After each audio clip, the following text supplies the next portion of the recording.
obviously, after Jalen Brunson took the team-friendly deal, which was predicted by yours truly on this show. It looks like Julius Randle has now become eligible to sign a contract extension with the New York Knicks as early as this past Saturday. He's eligible for a 40% raise in the first year of a new deal and 8% raises in all subsequent seasons. Such a deal would make an extension worth $181.5 million. Former Knicks GM Scott Perry actually believes the Knicks should actually take this offer and re-sign him by saying this on Monday's episode of ESPN's NBA Today. He said, and I quote, "The Knicks should definitely sign Julius Randle to an extension, and here's why. The Knicks are in desperate need of having that reliable second scorer. We saw that they missed that in the playoffs. Jalen Brunson needs somebody to be able to take the load off of him when other teams try to go after him and double team him and scheme him. Julius has a personal connection with this organization. He played for Tibbs for the last 4 years. He has a connection with his teammates and the front office. He knows what it's like to play in New York. He has unfinished business playing in New York." I want to know, do you think the Knicks should give him that extension heading into, well, I guess it's already out. He's eligible now. Do you think they should give it to him this year? I'm not quite sure. Let me talk a little bit about it, and then I'll give you my conclusion, which I'm not 100% sure about.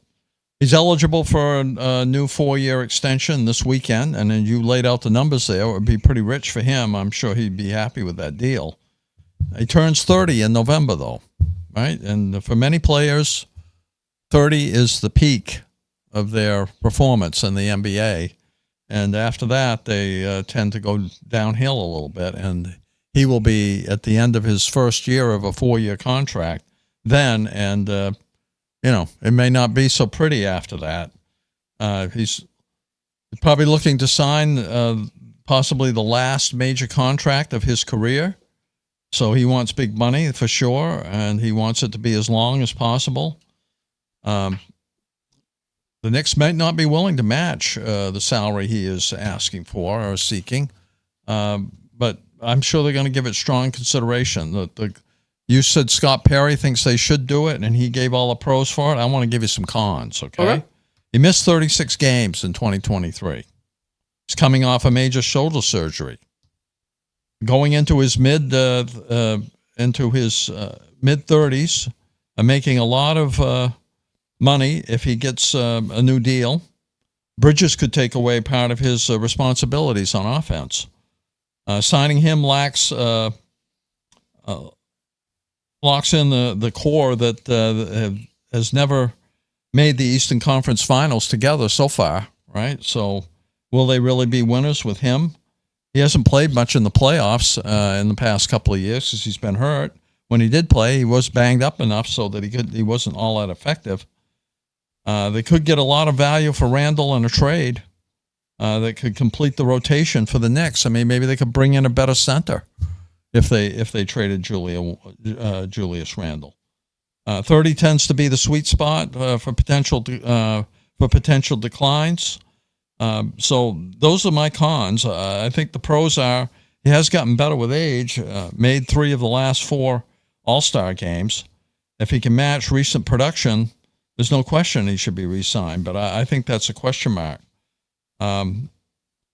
Would he be going all in with this group if he is signed? I think it's hard to say. If I were the Knicks and I could find a very good center that you could trade Julius Randle for, I would do it.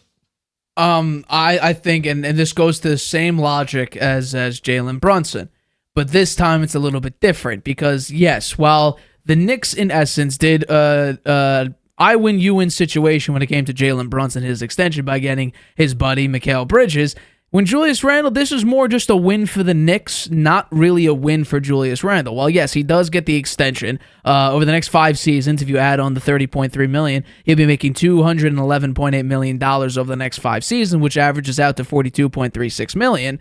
The Knicks honestly would do it just so they don't need to pay him $313.9 million over 5 years next summer. So it's kind of like Jalen Brunson, where you would need to pay, over $120 million or something like that more for Jalen Brunson if you didn't extend them right here, right now, essentially. If you waited till next year, you would need to pay him over $100 million more. You need to pay Julius Randle $130 million more next summer. So for the Knicks, it's a win because you are not spending $130 million more, which you probably couldn't do underneath the second apron, which basically means the NBA stopped wanting to build these super teams like the Warriors of 2017 with KD. They wanted to stop that as much as they can. So I think the Knicks should do it just for the essence of, we have a whole core of unit. Our core is built on a guy who was building it from the beginning with Julius Randle. Jalen Brunson stepped in, and well, you know what the problem that I have with Scott Perry, the former Knicks GM, talking about, and once again the quote is, the Knicks are in desperate need of having a reliable second scorer. We saw that they missed that in the playoffs. Well, yeah, because a bunch of their guys ended up being hurt.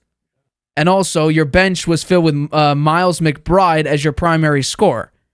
That hurts. OG Anunoby, who was the best defender, who, yes, while he's not the best offensive piece, don't you think it makes a little bit of sense where if you take away a lot of the points being scored by OG's tremendous wing defense, that Jalen Brunson doesn't need to drop 40 points to win by 4? I think that could be a large part of it. The Knicks are right now turning into one of the best teams in the NBA. Fully healthy, they are easily the second best team in the East, as well as you can make a pretty good argument, if everybody is truly healthy, for this team to beat out the Celtics for the number 1 seed in the East, if they get lucky enough, if the Celtics deal with a couple injuries, which, based on their history, their big men generally have. And Porzingis, we saw last year, at the very end of the run, he was dealing with an injury, and he's going to be out for a decent amount of time. When it comes to Julius Randle, though, he's been tremendous on the Knicks during the regular season. He creates shots, but the shots he creates are not really for the benefit of the team, more for the benefit of him. He's very usage heavy when he's out there. And that's actually a large part of why his production drops off in the playoffs, because you need a reliable scorer. And that's what Jalen Brunson brought, a reliable scorer, which took possessions off of Julius Randle, which then again killed his production value. So if Julius Randle wants to play out this year, he absolutely can. But obviously, with his recent history that you brought up, is that the best? He could get hurt again. And without the security, and the Knicks really feel like it, they could just say, well, you missed a bunch of games. We're going to let you go. Although based on their history of giving OG Anunoby a massive contract, they probably don't seem that opposed to keeping Julius Randle, even if that is the risk of getting hurt, of him getting hurt. But there are some negatives to Julius Randle. When you need him the most in the playoffs, he shrinks. His three-point percentage drops by 5%. That's a massive problem. Like, I don't want my guy shooting 33% from 3, and then in the playoffs when I need him the most, shooting 28%. I don't exactly like that. What I need is a reliable scorer. But I do think because he has made an all-star game in 3 of the past 5 seasons, he is a very nice piece to have. He's a big man, which the Knicks absolutely need. You need to keep him. And if you could save $130 million on a guy who could, bring you to a lot of good wins and could fit into a core filled with Dante DiVincenzo, Jalen Brunson, Josh Hart, Miles McBride, Jalen Brunson, Mikal Bridges, OG Anunoby, Mitchell Robinson. You have a couple promising rookies. Like, this Knicks team looks really, really good, and that's why they're a top team to win the NBA Finals this upcoming season. It's all about how well because we have to remember, Julius Randle did not play much time, or really time at all, if my memory serves me, with this new iteration of the Knicks, with the OG Knicks. I could be a little bit wrong with that, but I'm pretty sure he didn't spend that much time with OG. Mm-hmm. But so if they can't get him to agree to this extension, which is $100 million less that he would earn than if he waited a year, if he could find somebody to give him that max contract, then you don't get anything for him, right? Because he could be a free agent. Well, he can be a free agent. He's gone, and you got nothing for him. This year, you could either get him to sign this reduced contract, which you might not do, or you trade him. Well, that's what I'm saying. If you could trade him for a very good center, which I'm not sure there is one out there, or just a power forward, a big man. Yeah, then I would do that. I think that would make a lot of sense because they do have Bridges now. It seems like they have enough scoring punch now to get along without Julius Randle if they had to, and they could benefit losing from a center because losing Isaiah Hartenstein, I think, will hurt them. Well, big time, and that's why I think where Scott Perry's slightly wrong is, well, they do have that next. They do have a number 2 scorer. They actually have a number 2 and number 3. One is now going to come off the bench because you got your number 2 in Mikal Bridges. Yeah. He's a 20-point a night scorer who plays great defense. They probably have the best wing defenders in the NBA with OG as well as with Bridges. So you have your 20-point a night scorer who also plays very good defense. You have a guy who probably averaged 14, but is probably the best wing defender in the NBA, in OG Anunoby. Coming off the bench, you have Deuce McBride, who's a growing point guard who could also hit a couple threes. We saw in the playoff game, I think he scored 20 points in the game, kept the Knicks in the game. Then you have Dante's Inferno coming off the bench out here, who also is a great three-point shooter. I think he set the Knicks three-point record last year. So you have a lot of really good scorers and good shooters. It's just about consistency. Hell, even we saw Josh Hart in the playoffs. He was knocking down a couple crucial threes. So I think they could use more beef underneath. Yeah. And that's what, if Julius Randle could focus on defense but still give you 16, 17 points, I think and you know what, we're going to go with what you say. Is it'll be a very high risk but high reward situation where, let's say Julius Randle does pan out and you don't extend him. Well, let's say you win the championship. Let's say you go far. Well, you might actually want to pay him. Or let's just say it goes poorly and he doesn't fit in the system. You could trade him. You could trade him with no massive casualty. I guess you could trade him during the year. Right? Exactly. At the deadline, you might be able to do that. And maybe there's a team that expected to do well with a good center that didn't do well, and they might be willing to do it. But he's not yet a youngster. He's 30 years old, so... I don't know. I still think it's a tough decision. If you're a 3-time All-Star in the past 5 years, I think your market is a little bit bigger. I thought it was 3 out of 4. It could be 3 out of 4, 3 out of 5. All I know is he's made 3 All-Stars. 3 out of 4. Yeah, so that's even better. Well, with the Knicks, 3 out of 5. He's been with the Knicks for 5 years, so 3 All-Stars out of 5. But yes, he's made 3 of the last 4. Correct. 3-time All-Star, last 4 seasons is very good. There is definitely value there. He's made actually back-to-back All-Star games. So as long as he stays healthy with with a healthy Knicks team, that I have full confidence in saying they are the second best team in the East. I think they could very well rival the Boston Celtics for the number 1 seed. Don't forget the 76ers. I'm they picked up Paul George. Oh, believe me, no. They have Tyrese Maxey. Absolutely. They have Joel Embiid. I'm fully aware when I say that healthy, the Knicks are the second best team in the East. I'm fully aware of the Pacers who beat him in the playoffs, the 76ers who just improved, the Magic who were pretty good last year, the Cleveland Cavaliers who extended Jared Allen, and as well as I think Evan Mobley. Like, there's a lot. The Heat always are interesting, but that's mainly in the playoffs, not in the regular season. I think they actually got worse. I'm fully aware of all the competition that's in the East. Now, it's not as, if you take 2 losses, you're all of a sudden in the 7th seed and you were in the 2 seed. It's not that tight of a race, but the East has a bunch of talent. We saw how badly the Celtics beat the crap out of Dallas. And Dallas had, Kyrie Irving performing very well in the series prior, and Luka Doncic should have been higher up on the MVP market. I mean, the odds were minus like 7,000 to plus 2,000 for Luka. It should have been a much tighter race than it was last year. But the East has, if you're talking about pure talent, the East has much more talent on their teams than the West does.